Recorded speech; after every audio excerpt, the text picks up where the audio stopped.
Legends, welcome back to another episode of the Ruck Infringement Podcast. As always, I'm your host, Joey, and this week is a special Ruck Infringement Podcast guest interview. And today's guest is none other than Eric Grothe Snr. Eric, welcome to the podcast, mate. G'day, Joey. Yep, mate, thank you for having me. Mate, it is our pleasure. Thank you for getting on. Let's start off with getting to know you. For those who don't know who you are you, and did you always love rugby league? Well, who am I? I've only just found out who I am in the last few years, but anyway, had an awakening of some sort. Yep. I'm Eric Grothe, and I played for the Parramatta Eels, and I went through the juniors at East Mount Pritchard with Steve Vella at the same time, and we came into grade 77 and sat on the bench for the final series there for the under-23s in those days. And it just went from there. Yeah, great. I love that, mate. Now, was it always rugby league, or did you have another sport you were good at, or was it just rugby league for you? It was fairly natural for me to go to rugby league. I was fairly quick naturally. Yeah. I made the junior teams here and there with having a bit of pace. Yep.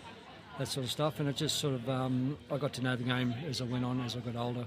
So all the little idiosyncrasies that you can get from the game and stuff like that started happening. Yeah, lovely, mate. Now, you spoke a bit about coming through the grades there, but let's talk about your debut and were you nervous? Just for Parramatta debut? Yeah, for Parramatta, I remember it was a trial match against Cronulla. Yeah. And it was Terry Fernley was the coach, and leading up to that particular trial match, we were playing against Steve Rogers and the Sorensen brothers, which were big Kiwis. Terry Fernley spoke to me through the week and said, I'm going to put you in the first grade team. You ready? I said, no, I'm not. I just wasn't ready for it. But as he said, well, just see how you go with training, and if you're warm to it, see how you feel. And training was good, and the guys were very welcoming and all that sort of stuff. So, I played against Cronulla. They beat us 18-0, I think it was. But it was, I was playing against my favourite player ever, which was Steve Rogers. So that was pretty amazing for me. And I remember I wasn't nervous. When I realised that everybody sort of accepted me in the team. Yeah. And it just sort of flowed from that. Yeah, beautiful.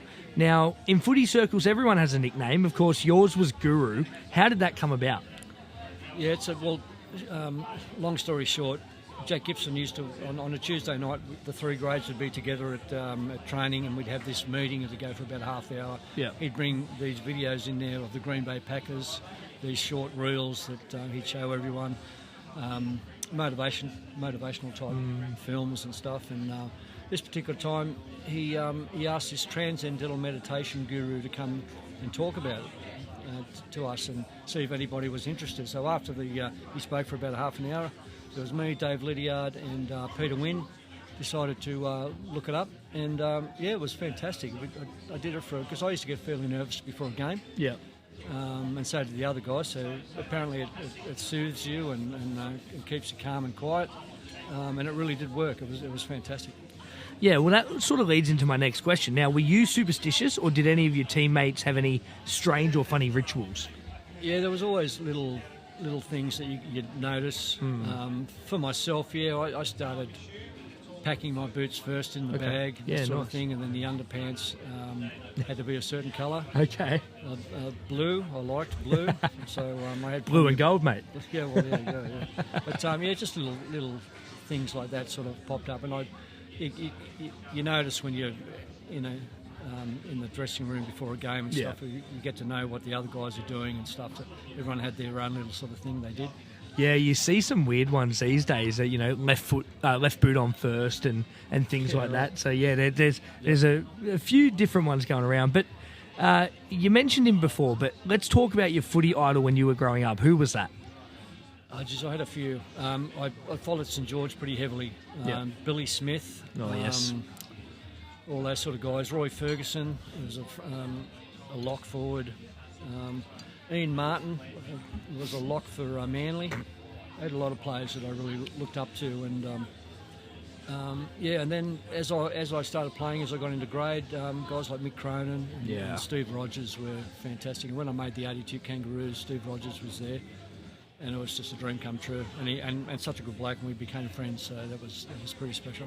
Mate, that is awesome. Now, let's talk about that Parramatta teammate of the 80s. Now, for our younger listeners, they don't know how special that team was and how incredible that era of football was as well. But let's talk a bit about that team. What was it like being involved in that incredible side?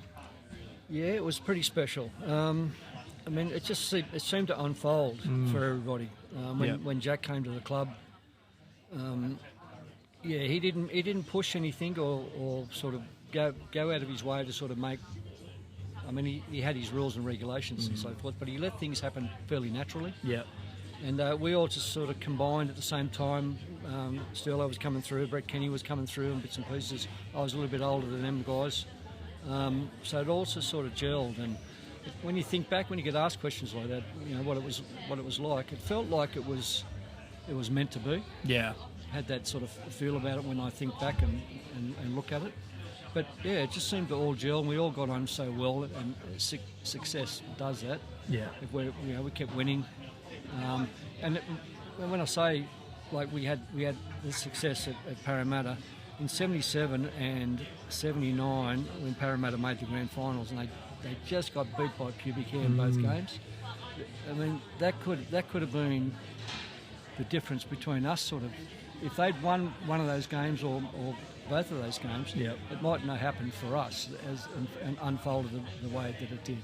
Yeah, absolutely. Now, obviously, that team was known for winning 3 in a row, and it hadn't been broken until recently with Penrith. But, mate, but that 3 in a row, what was that like? When you won that third one, and you guys knew you had done something that had never been done before, what was that feeling like?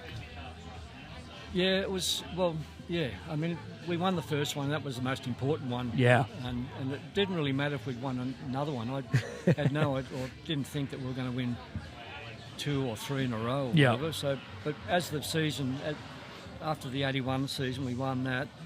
And halfway through the 82 season, you start thinking, well, we could do this again. Yeah, So it starts becoming a bit of a thought pattern in everyone's head. And Jack would never say anything like that or never mention anything like that. But as it progressed, we thought we can keep going here if we keep this same team together.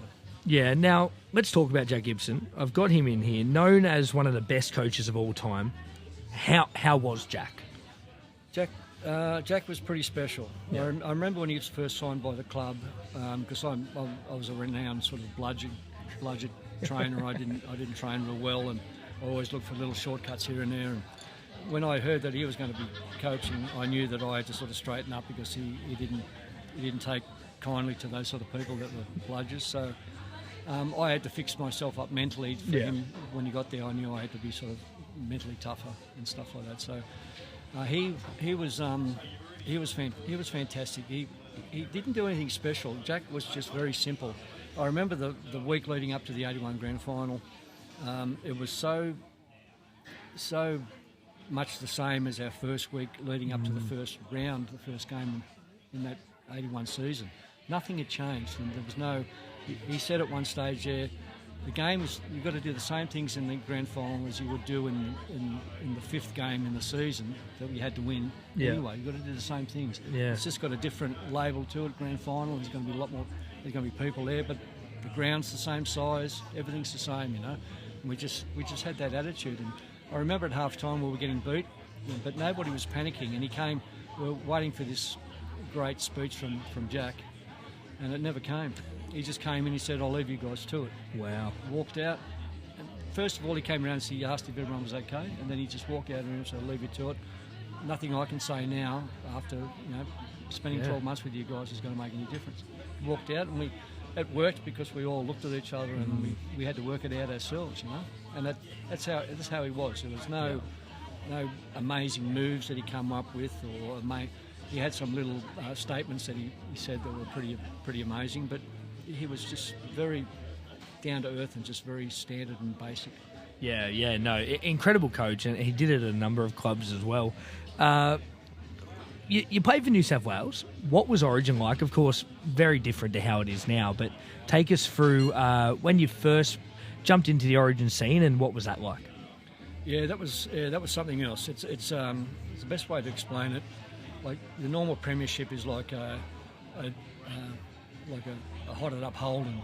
Yeah. You know, where you've got a 351 in the motor in there, and then you're jumping to State of Origin. It's like Formula One. It's just so much faster, so much quicker, constantly quicker and faster, and the tackles at the end of the game are still stinging like they did in the first 10 minutes of the game. And, it was just another level. It was another level, and it became a monster. It's an absolute monster these days. Oh yeah.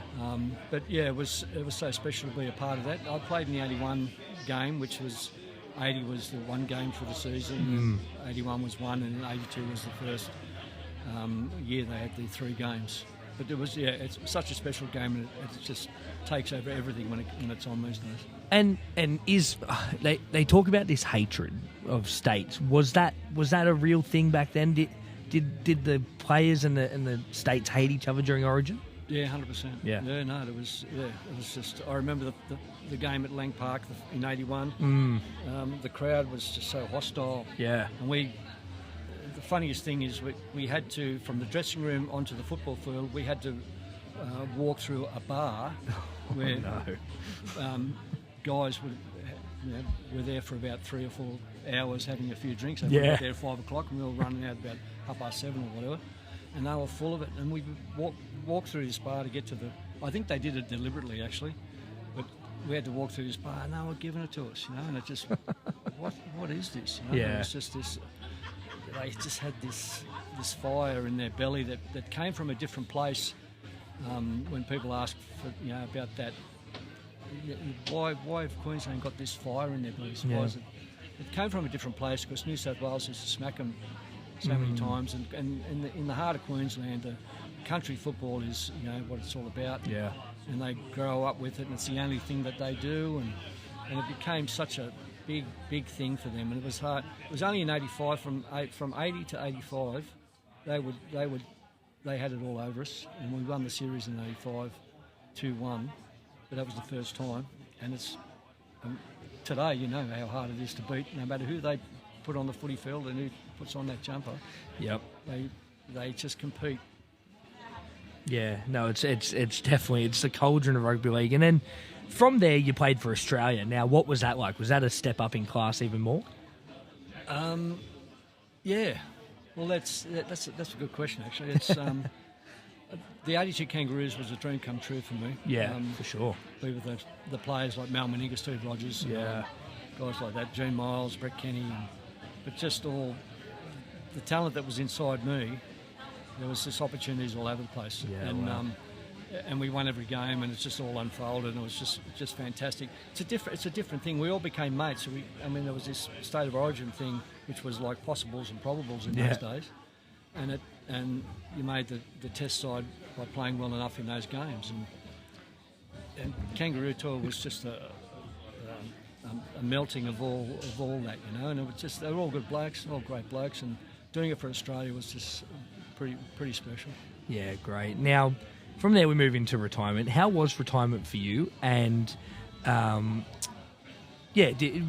you ready for that? I was ready for it for a couple of years earlier. My knee was I was struggling with my knee.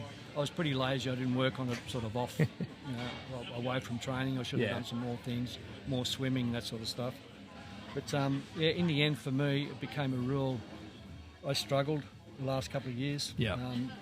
88, 89, and then at the beginning of 90, Mick Cronin was the coach, and I played one trial match and did the pre-season, but the knee was just feeling ordinary. It just got the better of me, and I went into Fitzgerald's office, Dennis Fitzgerald, and I said, mate, I've had enough. That was before the kick-off of the season in 1990.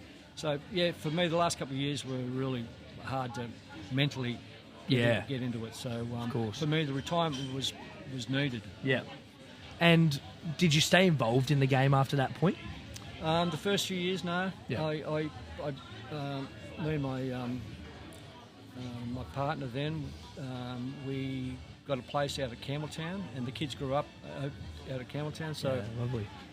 I then coached the SG ball at West. Nice. Had guys like I forget his name now. Brett Hodgson. Oh, yes. Brett Hodgson. He was such a great player. Yep. Juniors too. So I did SG ball, and then I went over to Parramatta and did the President's Cup at that stage. I was the under-19, so I did that for a couple of years there too. And then I realised I didn't have the coaching philosophy that was needed, I think. Because I'd feel sorry for him if they were running around the field and there was a couple of stragglers there that weren't doing the run real well. I'd sympathise with him, because that's what I was like, you know.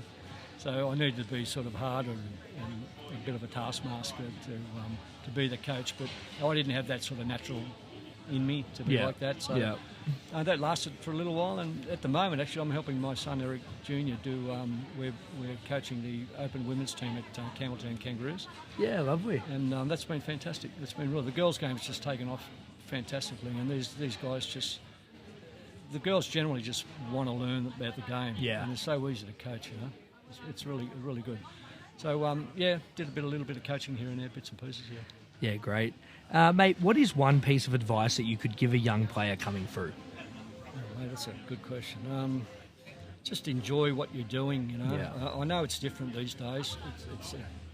There's a lot more... Yeah, there's a lot more scrutiny and stuff, and they're training a lot differently, and it's all scientific and all the rest of it. Just try and enjoy it as much as you can. You're going to make some really good friends along the way. Yep. Some lifelong friends that I stay in touch with all the time now. And so just enjoy that and know that good's going to come out of it. Yeah, great, mate. And before we finish up, we're halfway through the season.